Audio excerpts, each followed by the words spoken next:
There's a decision in front of you, a real one, the kind that splits the next 5 years into two roads, and you haven't asked a single person. The group text sits there, unsent. Your thumb hovers, you put the phone down. Two doors, one you. Everyone's got a take on this, by the way. Call your mom. Ask the coworker who's never met your boss. That guy from college you haven't spoken to since 2014. Suddenly an oracle. You didn't ask any of them. You went quiet instead. And the easy story is that quiet is a flaw. Stubborn, lonely, too proud to ask. It isn't. Because here's the part nobody tells you. The second you hold your own answer, alone, your brain doesn't go dim. It lights up, like a slot machine. More activity, not less. By the end, you'll know exactly what your brain is doing in that room, and why deciding alone runs a whole different machine than deciding with a crowd. So picture it. It's 11 p.m. You made the tea you're not going to drink. Opened the same note 4 times. Nobody's coming to break the tie. Most people grab the phone. They want to vote. Someone to say, yeah, do it. So it's not all on them. You sit in it instead. So what's actually happening up there when you don't ask anyone? Start with the thing that's missing. Because the secret here is a signal that doesn't fire. A neuroscientist named Gregory Berns scanned this at Emory. Baby easy shape puzzle. Then he packed the room with actors, all confidently giving the same wrong answer, out loud, first. And people fold. On a question a kid gets right. Here's the creepy part. Your opinion doesn't budge. Your eyes do. The vision part of your brain quietly shifts. And for a second you see what they see. The crowd doesn't argue you into it. It edits your screen. And the people who held their line? Their fear circuit lit up. Standing alone registered as danger. On a shape puzzle, the same alarm your brain fires when you almost step into traffic. Over a triangle. That's how strong the pull is. In the classic version, 3 out of 4 people cave to a confident wrong crowd at least once. Not dumb people. Regular people. Because there's a signal. Break from the group and your brain fires a tiny error pulse. The same little zap it uses when you mess something up.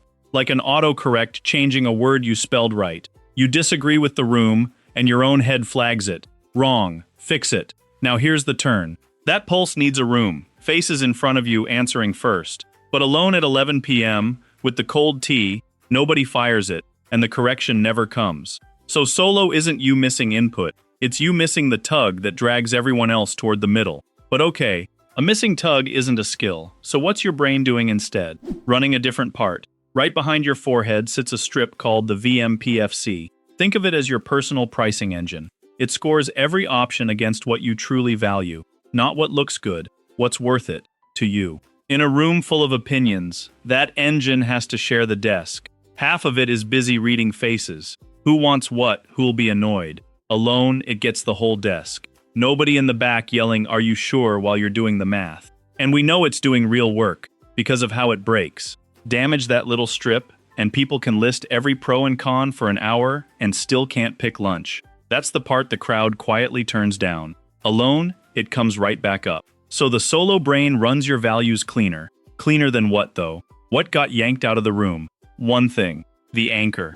Back in the 70s, 2 psychologists spun a wheel rigged to land on 65, then asked something totally unrelated. The 65 still bent every answer. A random number, stuck like a price tag you can't peel off. Now run that in a group. First person says, "Honestly, I'd play it safe." That's your wheel. That's your 65. Every thought after it leans that way, and you don't even feel it move. Alone, your first number is your own gut read, before anyone paints over it. So that's the machine. No correction pulse, your value engine with the whole desk, your own anchor instead of the loudest one. Which makes solo sound just better. Let's not do that. Some of you are already thinking, great, I'll never ask anyone again. No. A clean signal is only as good as what's inside you. The crowd is a check. Ask 12 people and the dumb idea usually gets caught. Alone, nobody catches it but you. So it's not better, it's truer. Sometimes that's wisdom. Sometimes a confident mistake nobody talked you out of.